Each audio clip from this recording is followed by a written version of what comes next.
Okay, let's unpack this. We're stepping into what you could call the patent thunderdome today, dissecting the rules for this administrative fight to the death over who gets credit for an invention. It's a great way to put it. We're diving deep into some really specialized patent law, specifically the Manual of Patent Examining Procedure, Chapter 2300. This chapter covers both the old interference and the newer derivation proceedings. Right. And while the modern system, the American Invents Act or AIA, mostly moved us to first inventor to file, these old first to invent rules are still incredibly important. They really are, not just for history, but because they can still apply to certain cases that are lingering in the system. So today, we're zeroing in on Section 2301, the classic, very complex, and really high-stakes interference proceeding. Exactly. Our mission here is to give you a shortcut to understanding this whole pre-AIA system. This is the heavyweight fight to figure out who the true first inventor actually was. At its heart, the goal of an interference is pretty simple on the surface. The USPTO just has to determine which party was the first to invent the commonly claimed subject matter. But I imagine that's where the simplicity ends. Unlike now, where you can just check a filing date, proving you were first back then must have been just an administrative nightmare. It absolutely was. An interference is a formal contest, all governed by the pre-AIA rules in 35 U.S.C. 135A. And it usually involves two parties. Like two companies fighting over the same idea. Exactly. It could be one patent application versus another application. Or, and this is where it gets really dramatic, an application versus a patent that's already been granted. Wow. So the stakes couldn't be higher. You could be trying to invalidate a patent that's already out there, all based on timing. That's right. The whole point of the proceeding is to determine the priority of invention under the old law, pre-AIA 35 U.S.C. 102G1. The system establishes who invented first, provided, and this is a huge strategic insight, that the earlier invention wasn't abandoned, suppressed, or concealed.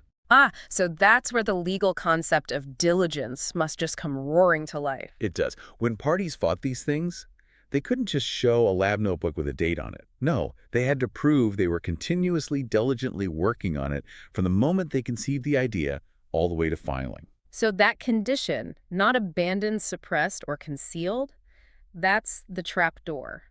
You could have the idea first, but if you sit on it for a year, you lose to someone who had it second but filed quickly. Precisely. And that's where, 90% of the astronomical legal costs went.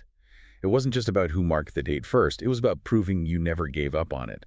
The whole expensive process gets triggered when the USPTO sees competing claims that cover the same patentable thing. Okay, let's talk about the venue for this fight. Once this conflict is spotted, the whole process must change, right? It goes from examination to something more like a courtroom battle. Who are the judges? So, the dispute is adjudicated by the Board of Patent Appeals and Interferences, the BPAI, which today we know is the Patent Trial and Appeal Board, or the PTAB. It's basically a court of specialized patent judges. And the start of it all sounds very formal. It's not like the examiner just decides to do it on their own. No, not at all. The first step is the examiner identifying a potential conflict. Then, the MPEP requires them to refer that conflict to the board. It's only when a designated administrative patent judge, an APJ, formally reviews it and declares the interference that the contest officially begins. So the examiner, who might have been handling this application for years, suddenly has to hand it off to a judge. That feels like a huge shift, both practically and psychologically. It's a complete transfer of power. Once that interference is declared, the case moves exclusively to the board. They're in control until it's all over. The examiner's role in prosecution just grinds to a halt. And that shift really explains why this section of the MPEP has such specific, almost emergency-like protocols for the examiner. Absolutely. Yeah. Which brings us to the examiner's protocol and the urgency of it all. Because these proceedings are so complex, so specialized, and frankly pretty rare, the MPEP mandates an immediate consultation.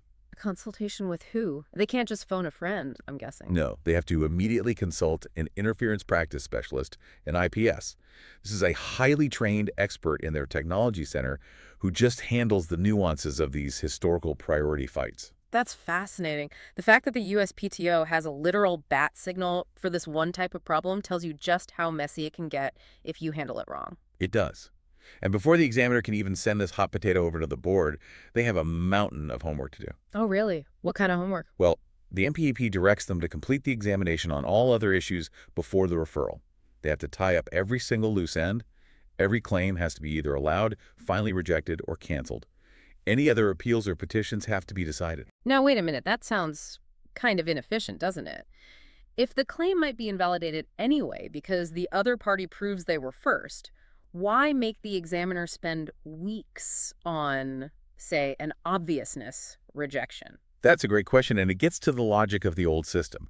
The idea is that the board needs to conduct a single, clean fight over priority. They don't want to be distracted by other patentability issues. Okay, I see. So if the applicant wins the priority fight, you don't want the application coming back just to start another year of prosecution. Exactly. The process tries to ensure that once the priority question is answered, the case is basically ready to issue or ready to be closed for good. So what about the examiner's role after it's been declared? After the declaration, their involvement is minimal. They only get involved again if the board specifically consults them or refers something back for a technical opinion.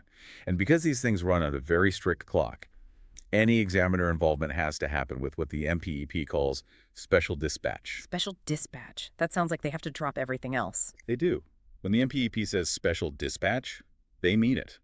The clock is running on a high-stakes, sometimes multi-million-dollar dispute, so everything else takes a back seat. Let's circle back to the core idea then. What is interfering subject matter? How do two claims conflict so badly that they trigger this whole thing? The standard is very specific. It's laid out in MPP section 2301.03. The test is whether one claim would anticipate or render obvious the subject matter of the other claim. So it's basically the same standard we use for novelty and obviousness, just applied claim to claim between the two parties, not against all prior art. That's it exactly. And the section gives 9 examples to show when claims interfere. This is where it gets really granular. Can you give us a key example, a Yep. common scenario where you'd see this? Sure. A classic case is in a field like chemistry. Imagine Party A has a patent claiming a broad category, a chemical genus of compounds. Then Party B files an application for one specific compound, a species, that falls right inside that broad genus. So Party A's broad claim could make Party B's specific one seem obvious or already covered. Precisely. They interfere, and the fight is on to see who invented their respective claim first. I can see why the definitions are so critical here. For anyone trying to navigate this chapter, I know MPP section 2301.02 clarifies some of the foundational terms. Yes, it does. It defines key terms from the regulations, like who counts as a party, what an involved claim is, and what the board is. You really have to understand that language to follow the actual trial phases. Okay, so the board runs the trial, they weigh all the evidence, conception, diligence, all of it, and they finally issue a judgment. What happens then? What's the aftermath? After the final judgment, the application leaves the PTF and goes right back to the examiner for final action. And what are the consequences for the loser? The outcome basically creates a form of estoppel.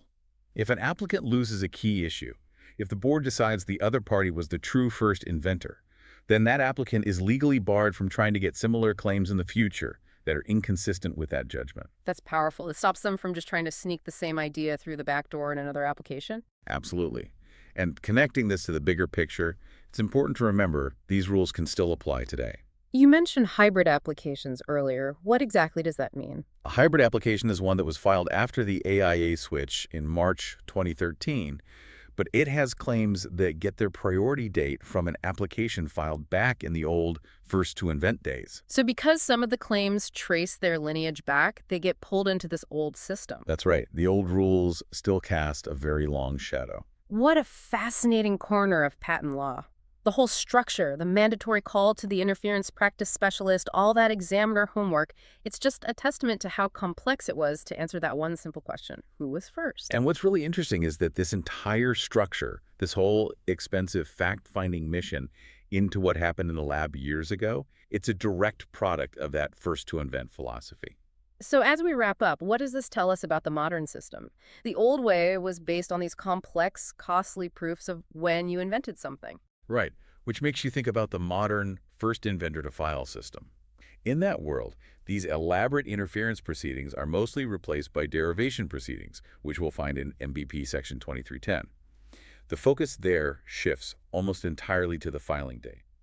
You win if you filed first. Unless you can prove someone literally stole the invention from you. Exactly. Mm-hmm. So here's something for you to think about. Does making the decision procedural based on a timestamp, make the underlying dispute over who actually had the idea first any less contentious?